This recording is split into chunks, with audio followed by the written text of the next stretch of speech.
Welcome, dear listener, to a journey through the darker corridors of medieval history.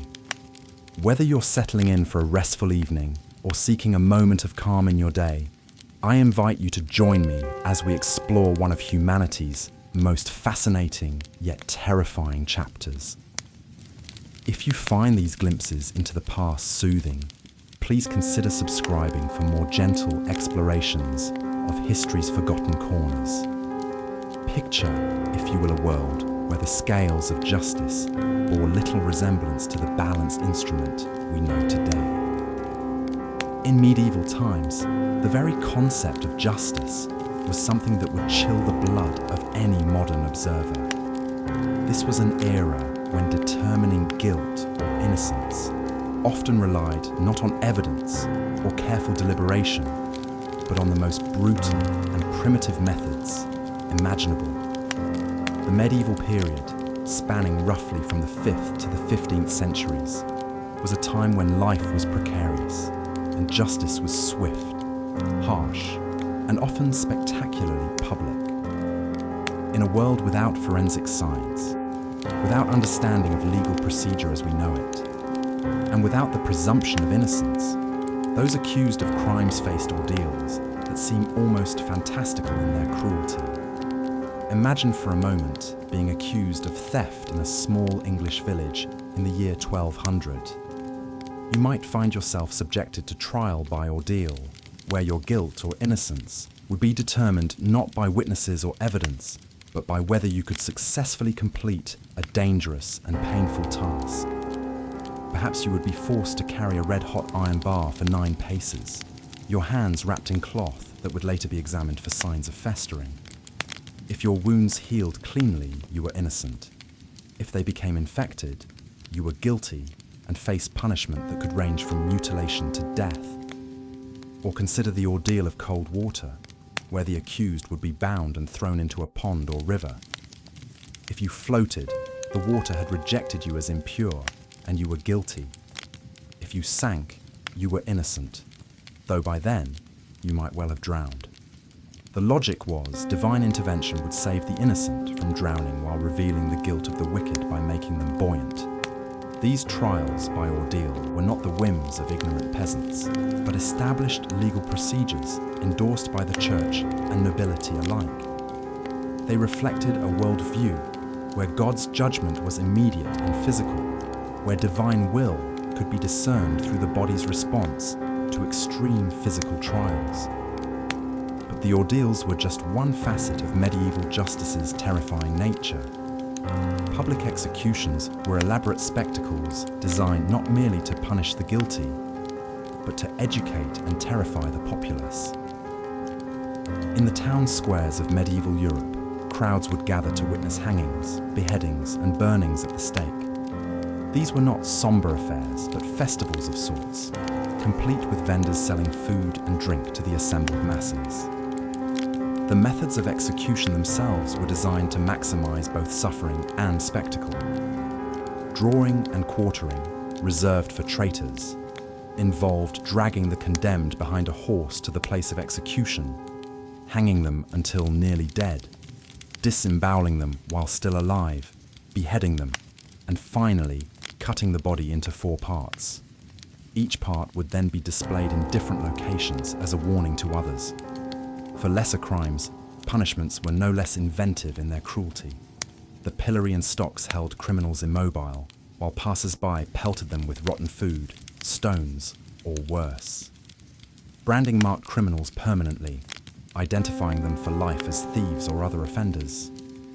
The ducking stool plunged suspected scolds and witches repeatedly into ponds or rivers until they confessed or drowned. Medieval justice also reflected the rigid social hierarchy of the time. A noble who committed murder might escape with a fine or temporary exile, while a peasant who stole bread could face the loss of a hand. The concept of equality before the law was entirely foreign. Justice was not blind, but acutely aware of social status, wealth, and political connections. Women faced particular horrors within the medieval justice system. Accused witches endured trials that were designed to ensure conviction regardless of innocence. The infamous witches' float involved binding the accused and throwing them into water. If they floated, they were guilty of witchcraft and burned at the stake. If they sank and drowned, they were posthumously declared innocent. The swimming test was one of many procedures where survival proved guilt and death proved innocence.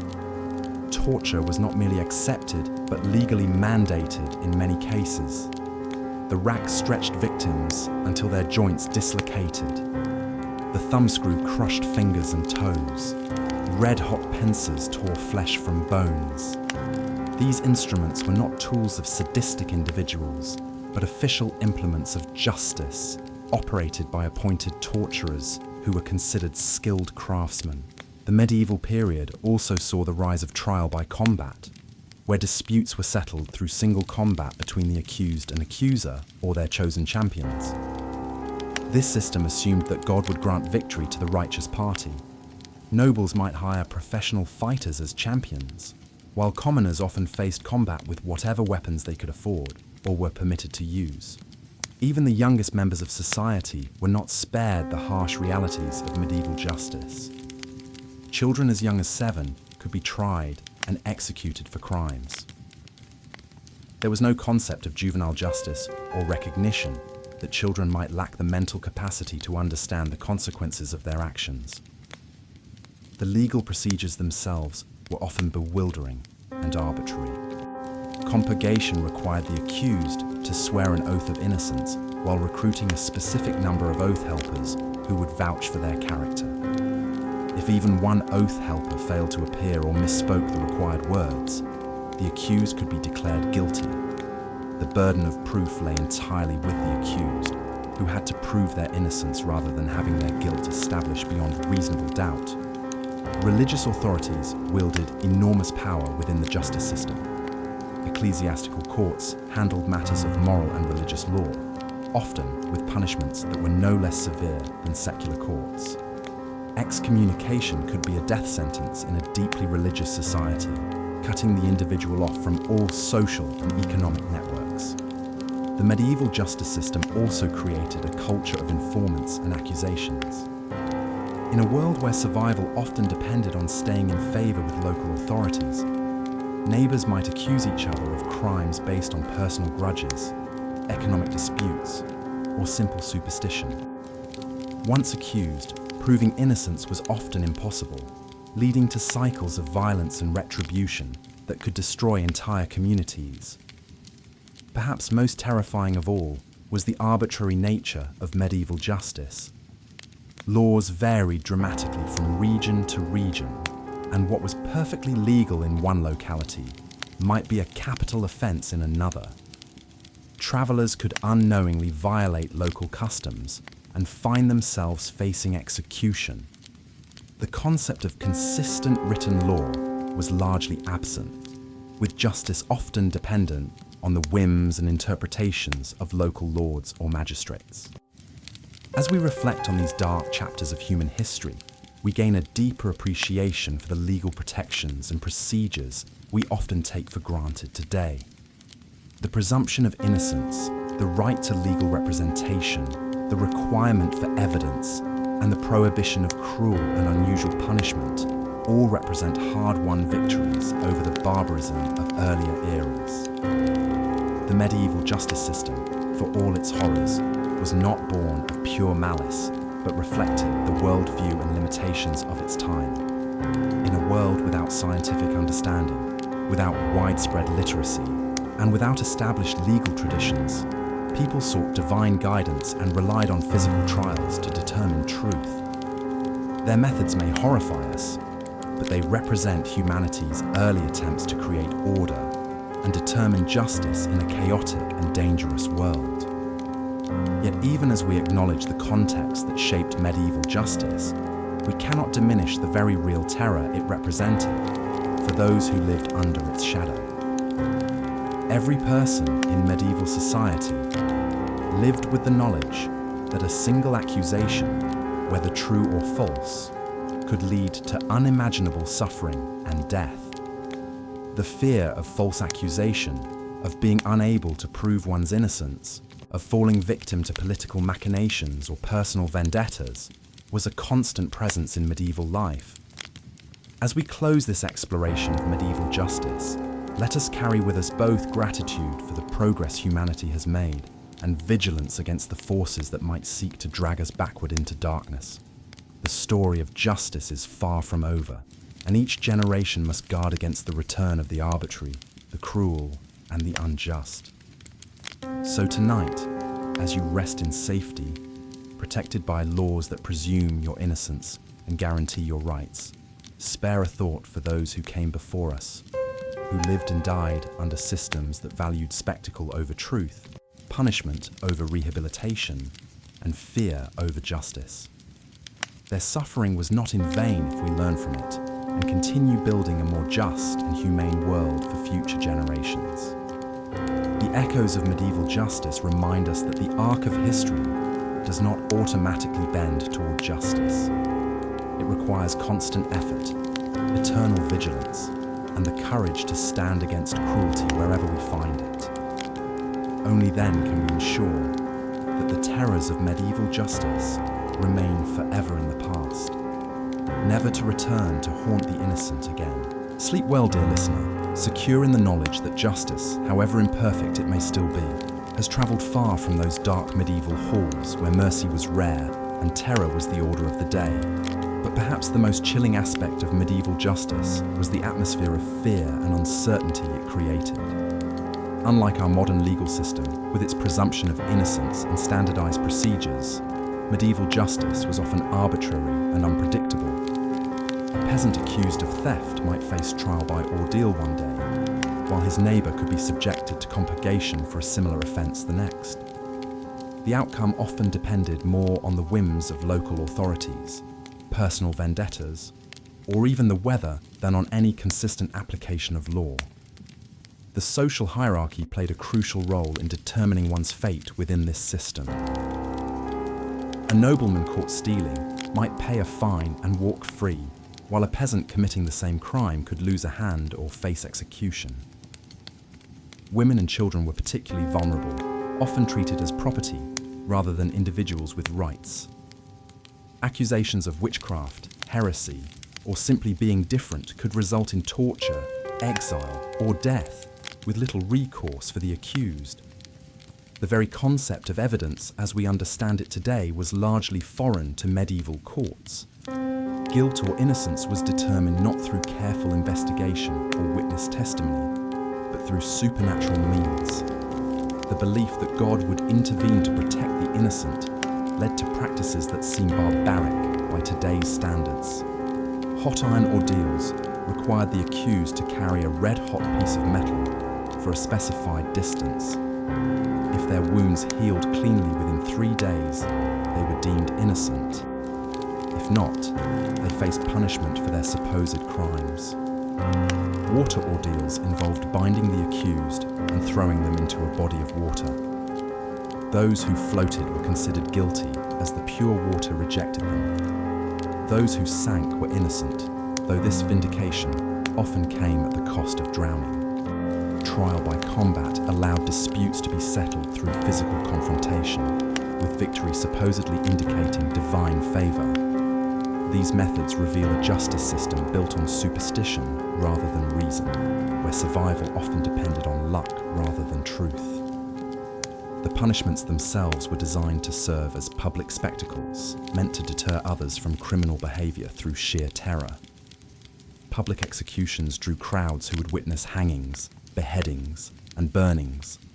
The pillory and stocks allowed communities to humiliate offenders, pelting them with rotten food and refuse. Branding marked criminals permanently, ensuring they could never escape their past transgressions. These brutal displays created an atmosphere where fear of punishment often outweighed any sense of justice or rehabilitation. Yet even within this harsh system, there were occasional glimmers of mercy and progress. The concept of sanctuary allowed criminals to seek refuge in churches, providing temporary protection from secular justice. Some enlightened rulers began to establish more consistent legal codes, recognizing that arbitrary justice served no one's interests. The gradual development of professional judges and legal scholars laid the groundwork for more sophisticated approaches to law and order. However, for the average person living through these times, justice remained a terrifying and unpredictable force. The knowledge that a simple accusation could result in torture or death created a climate of suspicion and fear. Neighbors turned against neighbors, and entire communities could be torn apart by accusations of wrongdoing. The lack of appeals processes or higher courts meant that local decisions were often final, regardless of their fairness or accuracy. This system of justice reflected the broader medieval worldview, where divine will was seen as the ultimate arbiter of human affairs. The idea that earthly authorities could make mistakes or act unjustly was difficult to reconcile with the belief that all power came from God. This theological framework provided justification for even the most brutal practices, as they were seen as instruments of divine justice rather than human cruelty. The legacy of medieval justice would eventually give way to more enlightened approaches to law and order. The development of universities and legal scholarship began to introduce concepts of due process and evidence-based reasoning. The influence of Roman law and canonical legal traditions provided alternatives to the arbitrary nature of local customs. Slowly but surely, the foundations were laid for justice systems that prioritized fairness over fear, reason over superstition. As we reflect on this dark chapter in the history of human justice, we can appreciate how far we've come, while remaining vigilant against the return to such barbaric practices. The medieval approach to justice serves as a stark reminder of what happens when fear and superstition replace reason and compassion in our legal systems. Though we may take our modern protections for granted, they represent centuries of struggle against the kind of arbitrary power that once held sway over life and death. The terrifying nature of medieval justice was not merely in its brutality, but in its unpredictability and the helplessness it engendered in ordinary people. It was a system that reflected the harsh realities of an age where might often made right, and where the powerless had little recourse against the whims of their betters. Understanding this history helps us better appreciate the principles of justice, fairness, and human dignity that we strive to uphold today.